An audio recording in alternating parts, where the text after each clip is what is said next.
I'd say the three main pain points in the California market are local control, bureaucracy, and then the tax structure. So the first on local control, there's 482 cities in California. The vast majority of them voted for Prop 64, 342 out of those 482. So 70% of them voted for Prop 64. But there's only a retail cannabis business open in 115 of those cities today, right? And so in many of those cities, elected officials are defying the will of their voters or see more of an electoral threat from the vocal anti-cannabis minority in their towns. And so they haven't authorized cannabis retail. So there's vast swaths of the state where you can't buy cannabis legally.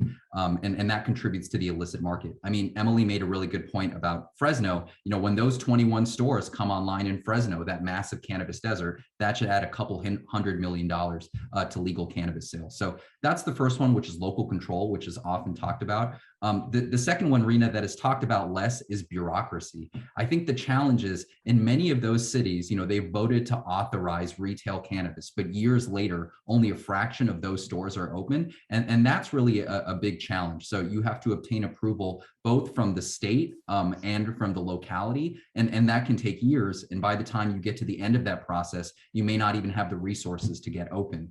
So a city like Pasadena that passed an ordinance to great fanfare, but only 2 of those 6 stores are open. West Hollywood, a city that wanted to be the Mecca, the Amsterdam of the cannabis industry, of the 40 licenses it issued 3.5 years ago, 5 of them are open. And that's kind of telling. A city that wanted to lean into cannabis still can't get its businesses open. And so I think that's an even bigger problem than local control. What makes me optimistic about California is we are seeing so many cities opt in last year, this year, et cetera, but you're left wondering, is it going to be until 2025 when those stores open? So that's both the positive and negative way to look at the market.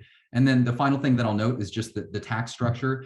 Cannabis is taxed at least 4 times, sometimes 5 times before it reaches the end consumer. I mean, I'll just kind of tick through it real quickly. First is the cultivation tax. And because the cultivation tax is a flat tax, as the price of cannabis has dropped precipitously, it's gotten so much more onerous. So it's $160 a pound, $161 a pound of cultivation tax. And when cannabis, when the wholesale price was $1,500 a pound, that was onerous, but still manageable. But when it drops to $500, that becomes a 30% tax. So, again, just to tick through it, there's the cultivation tax.